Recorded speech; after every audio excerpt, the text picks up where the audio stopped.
নম্বর অঙ্ক করব। খ নম্বর বলছে কি যে শ্রেণী ব্যবধান 10 ধরে ক্রমযোজিত গণসংখ্যার সারণী তৈরি করো।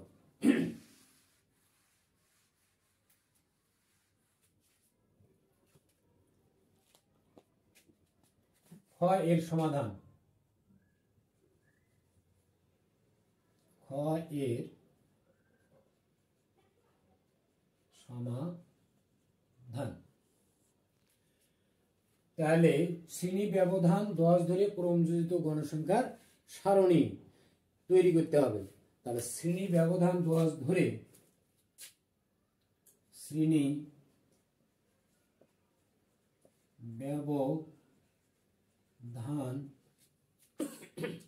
শ্রেণী ব্যবধান যদি 10 ধরা হয়, শ্রেণী ব্যবধান যদি 10 ধরা হয় তবে শ্রেণীর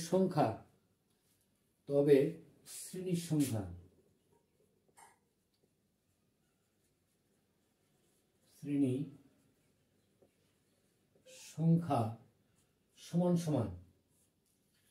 তাহলে এখানে আমাদের কি যে শ্রেণী ব্যবধান যদি 10 ধরা হয় তবে শ্রেণীর সংখ্যা, আসলে শ্রেণীর সংখ্যা সমান সমান কি হবে, পরিসর ডিভাইডেড শ্রেণী ব্যবধান। তাহলে শ্রেণীর সংখ্যা সমান সমান কি পরিসর ডিভাইডেড শ্রেণী ব্যাপ্তি বা ব্যবধান, শ্রেণী ব্যবধান। তাহলে ব্যবধানও লিখতে পারি আমরা, কি ব্যাপ্তিও লিখতে পারি। তাহলে শ্রেণীর সংখ্যা সমান সমান কত হবে, পরিসর। তাহলে আমরা কত পাচ্ছি, পরিসর কত ছিল আমার 56, আর শ্রেণীর সংখ্যা কত 10। তাহলে এটাকে আমরা ভাগ করলে পাবো কত 5.6। এখন এখানে একটা কথা, যদি আমাদের শ্রেণীর সংখ্যা ভগ্নাংশ হয় সেই ক্ষেত্রে দশমিকের আগে যে সংখ্যা থাকবে তার সাথে আমরা কি 1 যোগ করে লিখবো। আর যদি ভাগ করার পরে যদি আমার পূর্ণ সংখ্যা আসে ভাগফল, তাহলে আমার 1 যোগ করার কোনো প্রয়োজন নেই। তাহলে এখানে আমাদের যদি ভগ্নাংশ আসছে, তাহলে এখানে দশমিকের আগে যে সংখ্যা আছে তার সাথে আমরা 1 যোগ করব। তাহলে হলো কত, 5 এর আগে কত 6। তাহলে শ্রেণীর সংখ্যা হলো কত আমার 6। তাহলে এখন আমরা ছক তৈরি করব যে ক্রমযোজিত গণসংখ্যার ছক। তাহলে ক্রমযোজিত গণসংখ্যার ছক তৈরি করতে আমার কি 4টা জিনিস লাগবে। একটা কি প্রাপ্ত নাম্বার, তারপরে কি টালি চিহ্ন, তারপর গণসংখ্যা, তারপর কি ক্রমযোজিত গণসংখ্যা। তাহলে আমরা 4টা ঘর তৈরি করে নিই।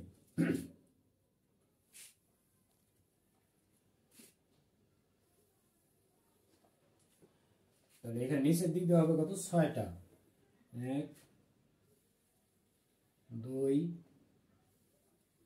3 4 5 6। তাহলে প্রথমে আমরা লিখবো কি, যে 4টার মধ্যে প্রথমে লিখবো কি প্রাপ্ত নম্বর, প্রাপ্ত নম্বর।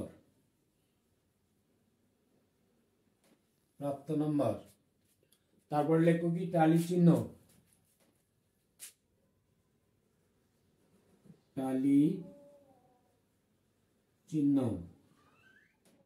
তারপর লিখবো কি গণসংখ্যা,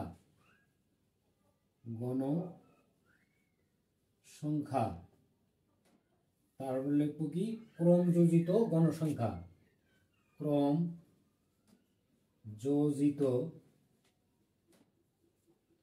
গণসংখ্যা,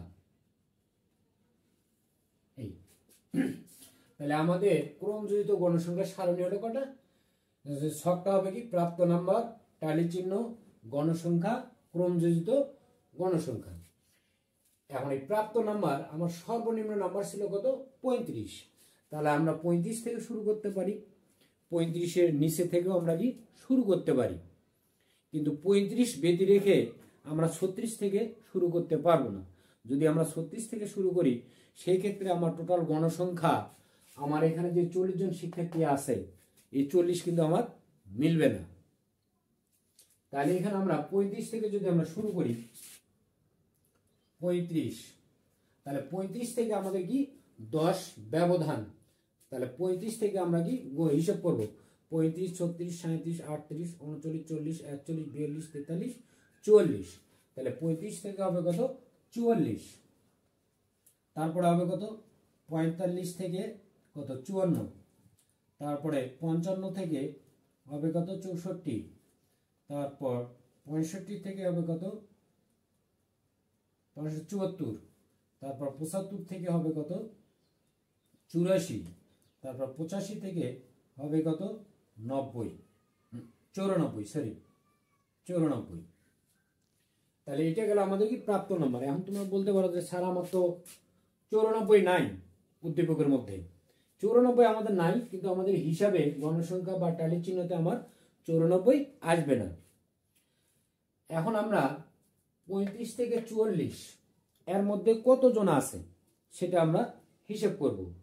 তাহলে 35 থেকে 44 কতজন আছে ট্যালি চিহ্ন সেটা হবে। এটা একটা পদ্ধতি, এটাতে আমাদের কি সময় বেশি লাগে। আর যদি আমরা একবারে হিসাব করি যে যেমন এখানে আছে কত 50, তাহলে 50 কোন ঘরে আছে, তাহলে 50 আছে কি আমার এই ঘরে, তাহলে একটা আমরা টালি চিহ্ন দিয়ে দিলাম। তারপর কত 46, 46 এই ঘরে, তারপর কত 55, 55 পরের ঘরে, তারপর কত 61, 61 আমার এই ঘরে, আবার 72, 72 কোন ঘরে এই ঘরে, তারপর কত 85, 85 শেষ ঘরে, তারপর কত 60, 60 আছে আমার কত এই ঘরে, তারপর কত 85, 85 আছে আমার শেষ ঘরে, তারপর কত 36, তারপর 36 আছে প্রথম ঘরে, তারপর কত 68, 68 আছে এই ঘরে, তারপর 48, 48 আছে এই ঘরে, তারপর কত 60, 60 আছে আমার এই ঘরে, তারপর কত 58, 58 আছে আমার এই ঘরে, তারপরে আছে কত 70, 70 আছে এই ঘরে, তারপর কত 65, 65 আছে এই ঘরে, তারপর কত 60, 60 আছে আমার এই ঘরে, তারপর কত 50, 50 আছে আমার কি দ্বিতীয় ঘরে, তারপর কত 48, 48 আছে আমার এই ঘরে। তাহলে চারটে যাওয়ার পরে আমরা একটা টান দেবো 48, তারপরে কত 70, 70 আছে আমার কি এই ঘরে, তারপর কত 80, 80 আছে আমার এই ঘরে, তারপর 58, 58 আছে আমার এই ঘরে, তাহলে 4 5, তারপর 55 এই ঘরে, তারপর কত 60, 60 আছে কি এই ঘরে, তারপর কত 35 প্রথম ঘরে, তারপর 40 ওই প্রথম ঘর, তারপর কত 70, 70 আছে আমার হলো এই ঘরে, তারপর কত 90 শেষ ঘরে, তারপর কত 76, 76 আছে এই ঘরে, 46, 46 আছে আমার কি এই ঘরে, তারপর কত 65, 65 আছে এই ঘরে, তারপর কত 60, 60 আছে আমার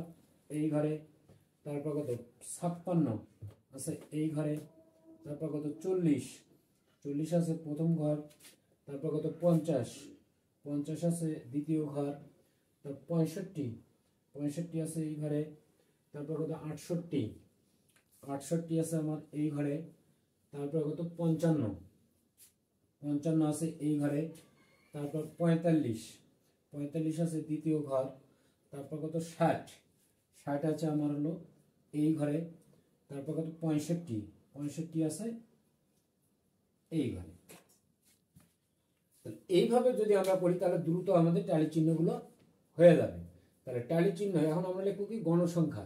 তাহলে গণসংখ্যা এখানে কয়টা টান আছে ট্যালি চিহ্ন 4, তাহলে এখানে হবে কত 4, তারপরে আছে কত 5 আর 3 কত 8, তারপরে কত 5 আর 5 10 আর 3 কত 13, তারপরে কত 10, তারপরে কত 2, তারপর কত 3।